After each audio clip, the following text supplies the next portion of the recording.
السلام عليكم ورحمة الله. هلا فيكم حبايبي. نجيب عجينة ونهز عليها بعصا سحرية ونحصل على هذا كله.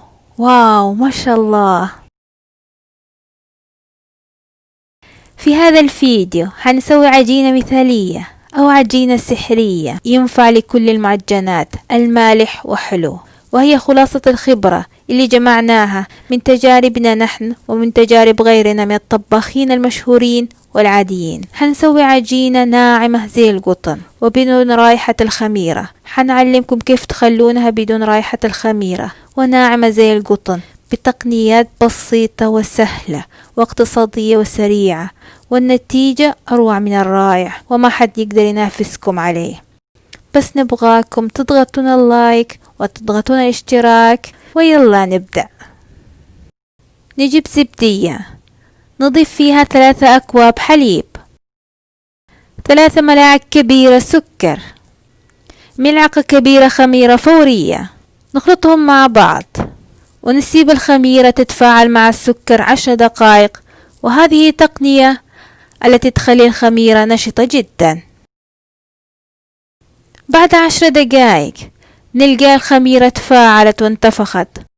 نضيف عليها نص كوب زيت نباتي، 5 أكواب دقيق، وملعقة صغيرة بيكنج بودر، وملعقة ملح، ونخلطهم مع بعض ونحصل على عجينة نص متماسكة. ما أضفنا الدقيق بالكامل، وهذه تقنية بسيطة التي تخلي العجينة أنعم من الناعم، وهي نفسها التي تخليها بدون رائحة الخميرة. تذكروا هذه التقنية حتخلي عجينتكم ناجحة 100%. ونغطيها بالنايلون ونتركها تتخمر من نص ساعة لساعة. ما شاء الله تبارك الله انتفخت بالكامل. عشان نعجن العجينة بالكامل نحتاج دقيق. اضغطوا اللايك والاشتراك عشان نحصل على دقيق. واو حصلت على دقيق، شكرا لكم. ودحين نعجن العجينة بالكامل.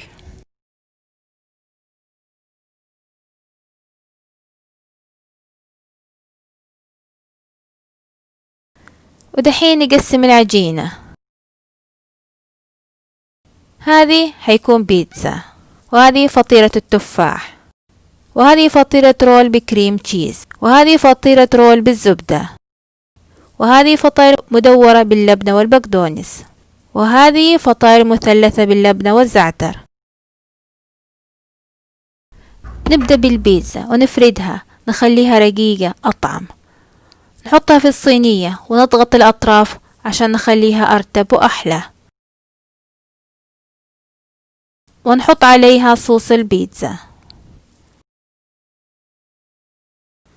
ونرش عليها جبنة موزاريلا ونتركها تتخمر، وبعدين نحطها في الفرن في درجة حرارة 200 ل20 دقيقة. البيتزا جاهزة. نوزع عليها جرجير، مرة طعم، لازم تجربونه. ونرش عليها جبنة برميزان. ودحين فطيرة التفاح، وهي معروفة محببة جدا عندنا في روسيا. نقسمها قسمين، الكبير حيكون القاعدة والصغير للغطاء، ونفردها ونحطها في الصينية، ونرش عليها ملعقتين كبار سكر بني، وحبتين من التفاح مقطع إلى شرائح رفيعة، ونحط عليها قرفة والسكر بني، ونحط قطعة صغيرة من الزبدة في الوسط، ونغطيها بالعجينة الثانية، ونقفل الأطراف. نعمل فتحات صغيرة في الغطاء بالشوكة عشان يسمح للهواء بالخروج، ونتركها تتخمر نص ساعة، ونحطها في الفرن في درجة حرارة 200 لمدة 30 دقيقة. دحين عجينة رول بكريم تشيز. نفرد العجينة لسمك وسط، ونجيب حشو كريم تشيز 250 جرام، ونص كوب سكر، وزبيب أسود وبني، ونوزعها فوق العجين، ونلف العجينة رول،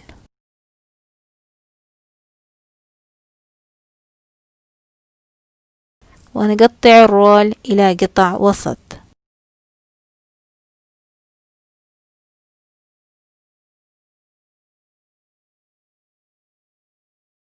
وبعد ما تتخمر نجيب صفار البيض وندهن الوجه، ونحطها في الفرن 30 دقيقة. دحين عجينة رول بالزبدة، نقسمها 3 أقسام ونفردها،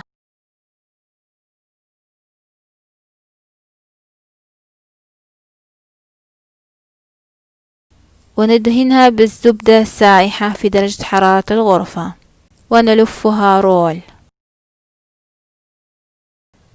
ونقطعها من الوسط إلى قسمين، ونلفها ونحطها في صينية كاب كيك عشان الشكل يكون أرتب وأحلى،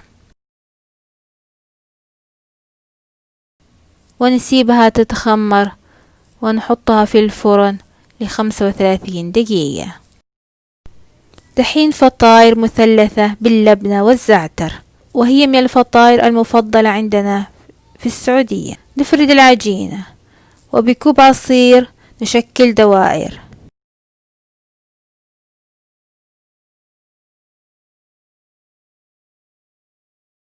ونجيب اللبنة مع الزعتر ونحطها على الدوائر، ونقفلها على شكل مثلث، ونسيبها تتخمر.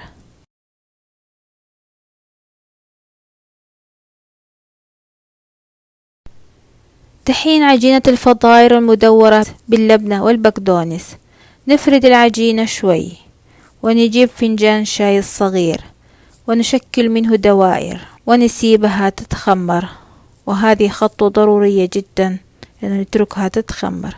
وبعدين ندهن الوجه بصفار البيض، ونحطها في الفرن لنص ساعة. نجيب الفطاير المدورة ونقطعها من الوسط، ونحشيها باللبنة والبقدونس، وهي من الفطاير المفضلة والمعروفة عندنا في السعودية. ونرش سكر مطحون على فطيرة التفاح وعلى فطيرة الرول بالزبدة. الفطاير جاهزة وناعمة، وكل واحد أطعم وأنعم من الثاني. النتيجة مثالية، روعة روعة وأروع من الروعة. في أحسن من كذا؟ كل هذا من عجينة واحدة. إذا كنتم متفقين معانا اضغطوا اللايك واضغطوا الاشتراك، ونشوفكم قريب مع إبداعاتنا الثانية.